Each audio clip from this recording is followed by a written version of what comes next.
নমস্কার, আমি ভূমি। আমার প্রথম ব্লগে আপনাদের সকলকে স্বাগত জানাই। কালকে হচ্ছে রথযাত্রা, তাই শুভ রথযাত্রা উপলক্ষে আপনাদের জানাই অনেক অনেক প্রীতি, শুভেচ্ছা এবং অফুরন্ত ভালোবাসা। তো আমাদের বাড়ির পাশে হচ্ছে রথযাত্রা, সেই জন্য সেখানে শেষ মুহূর্তে কী কী প্রস্তুতি নেওয়া হচ্ছে আমার সাথে সাথে চলুন না, আপনাদেরও একটু ঘুরিয়ে নিয়ে আসি।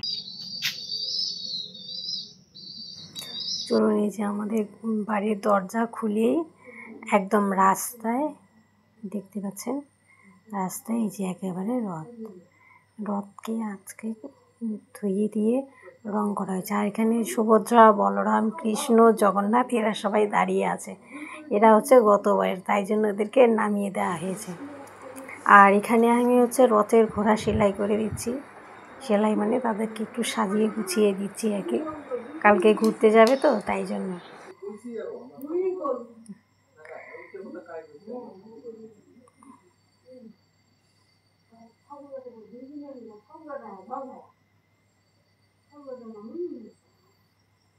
আমি ঘুরিয়ে ঘুরিয়ে এপাশ ওপাশ করে সাজিয়ে দিচ্ছি।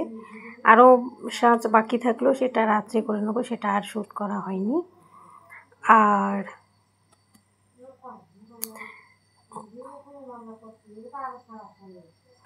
আর এই যে দেখুন আছে কালকে যেগুলি লাগবে, গামলা বলো, বালতি, জগ, সব এগুলো এনে ধুয়ে